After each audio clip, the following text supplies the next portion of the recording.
Good day, we are here at Far Eastern University and we are going to conduct an interview regarding executive leadership. We are first year college student taking up Bachelor of Science in Business Administration, major in Marketing Management. Our interview for today is none other than Ms. Bea Balawang, CPA. Before we start the actual interview, may you introduce yourself?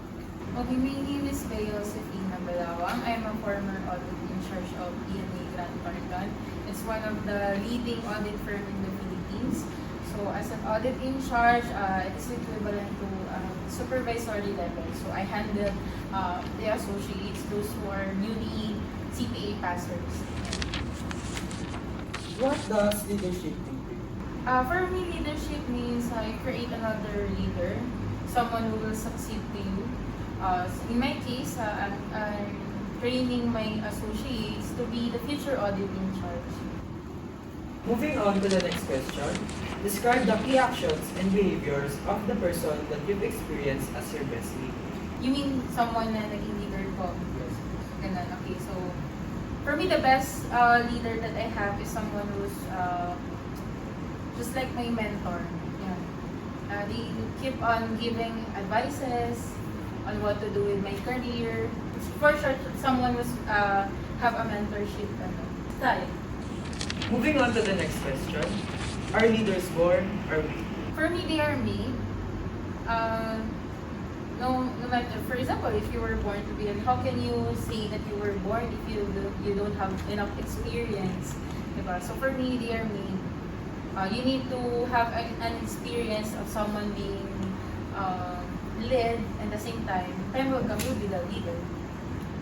For the next interviewer, may I call on Mr. Dominic Mandon. A very pleasant morning for you, Miss Balawang. So my first question is, for you, what is a role model?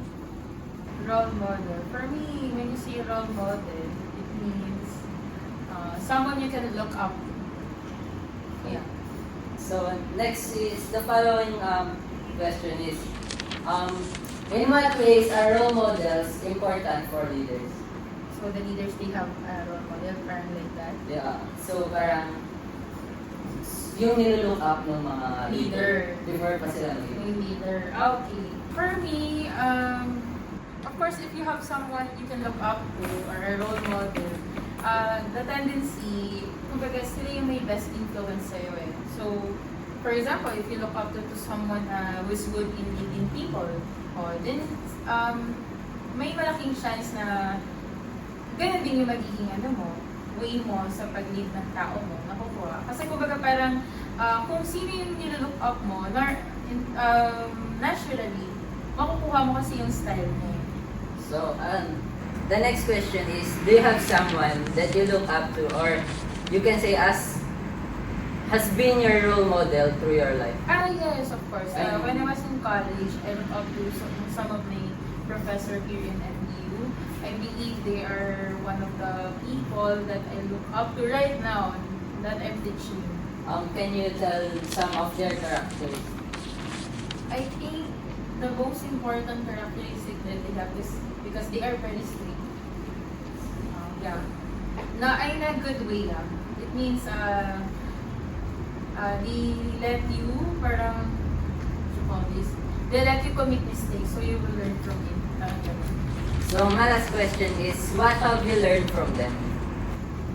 I've learned that it's okay to commit mistakes. Despite the fact that you're doing your best, it's okay. Parang it will not hinder you naman from achieving what you want in life just because you commit mistakes or you have setbacks, ganyan. So, yun yung pinaka-importante na natutunan ko sa kanila. Na ang buhay hindi straight line. So, kailangan makaranas ka din ng kaunting bagyo para ma-appreciate mo kapag nandun ka na sa lulok ng gusto mo pagkaman. Thank you. That's all for my part. May I call on the next interviewer, Miss Charlotte. My next question is what can leaders do to help others in the organization see the future? Okay, since just like what I've said last time, sabi ko nga, leadership, it means creating another leader. So, those, for example, in my previous work, I trained my associates so that they will become the next audit in charge. After they become an audit in charge, they'll become the partner. So kumbaga, stepping stone kasi yun nila. So talagang, for me, they're the first, kumbaga yun yung pinaka, first ground. Yeah. Moving on to the next question. What are some of the actions you take to create a climate for change and encourage risk-taking? Okay. So for example, in my case, in audit, although they are for newly passed or CPA passer, I always engage them with my audit, what you call this? I don't know if you understand. Kasi in audit, may kanya-kanya kaming client. So kahit na newly passer yan, ini-engage ko sila na to take new roles or to take new challenges by doing something na hindi niya ginagawa ng college para kumbaga mag-level up or mag-earn siya ng growth. Kasi if without doing something new, you will never grow kasi. You will never know if you're growing. You will be stagnant lang. So in my case, I assigned some works na hindi usual sa ginagawa ng aking associate. So para makita niya yung sarili niya kung kaya niyang mag-level up for another level. Like for example, preparing FS, preparing tax form, ganyan. Next question po. Should leaders let their constituents fail? Yes, because you will never know if you're doing right, if you're not committing mistakes, di ba? Parang it's part of the learning process to commit failures or mistakes. Kasi from there, you will learn na, okay, so hindi pa pala ako enough sa ganito, I need to improve to something pa. So, level up ka. Nagkakaroon ka ng growth. Ganun. Thank you po. And for the next interviewer, may I call on Ms. Risa. Good morning, Miss. For the next question, how can leaders create a climate of trust and facilitate relationship among people in a work team? I think the best way to create trust is communication, constant communication. It means you regularly monitor them, you regularly approach them or what they need, ano yung mga hindi nila naiintindihan, ano yung mga gusto nila gawin, ano yung mga bagay na sinasabi ng client namin na gusto ipagawa. Kasi in audit kasi, the best way to maintain the atmosphere in team is communication. So for me, to build trust, it's always about communication. What are the key things that can be done to improve in each leadership practice? For me, the first thing is you should learn to listen, be a listener. Of course, not everything that we're talking about or giving instruction or commanding them is parang they understand it, diba? Or they have the better way to resolve it. So, dapat natuto din tayo makinig sa ating mga associates. Ganyan.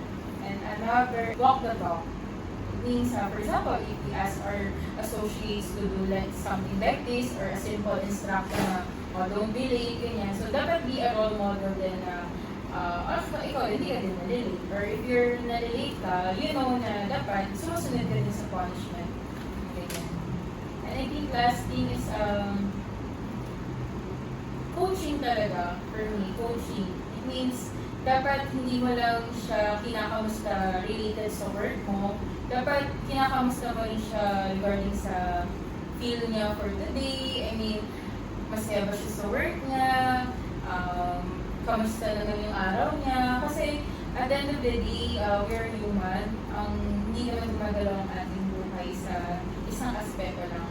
So, it will help us to understand the person if we could regularly communicate with them. What are the three things that you can do to continue learning to be a better leader? Well, for me to,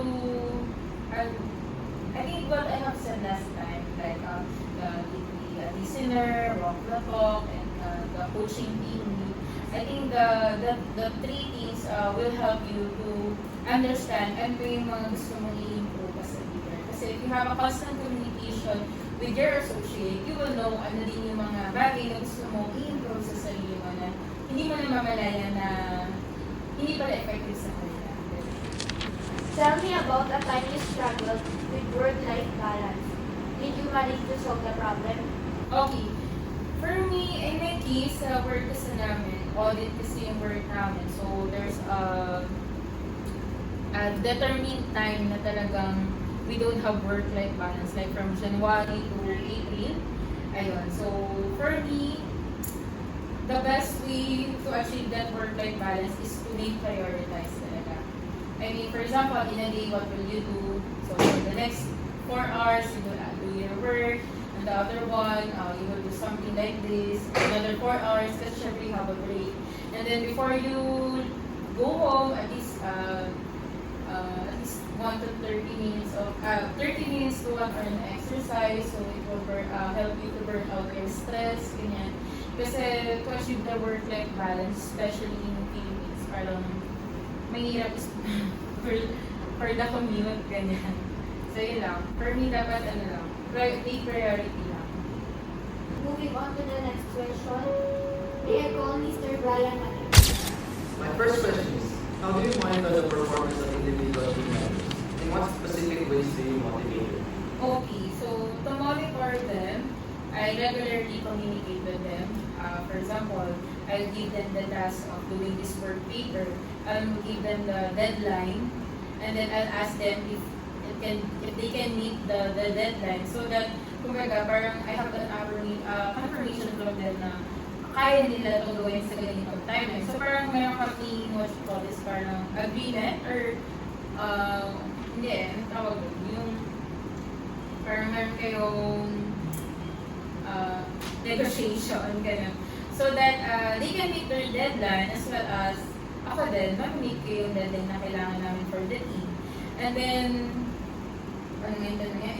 what specific way to motivate them? Aside from treating them food or anything like that, I give them free time for themselves. Kumbaga, I make sure na not everything that I'm giving them is puro work. I'll make sure na, for example, in a 1 week, okay, you can go home early in Friday so that hindi ka ma-ipid sa traffic, ganyan. Mga ganyan bagay. Yeah. Moving on to the next question, how do you describe your leadership system? I think more of coaching kasi I don't give a specific thing like, oh, you will do this, ganyan. I don't like the thing na parang hindi makina. I don't like that way. I want them na, okay, you need to do this, ganyan. So para ma-express din nila yung creativity nila, mas makita, may labas nila yung galing nila by giving them, siguro lang, a simple instruction, pero yung sarili nilang style. Kasi in audit kasi, outcome namin is work paper. So para maging maayos yung work paper niya, I make sure they do it on their own way. Yeah. That's all for today. Thank you. That's all for today. We hope that you learned something from this interview. Thank you.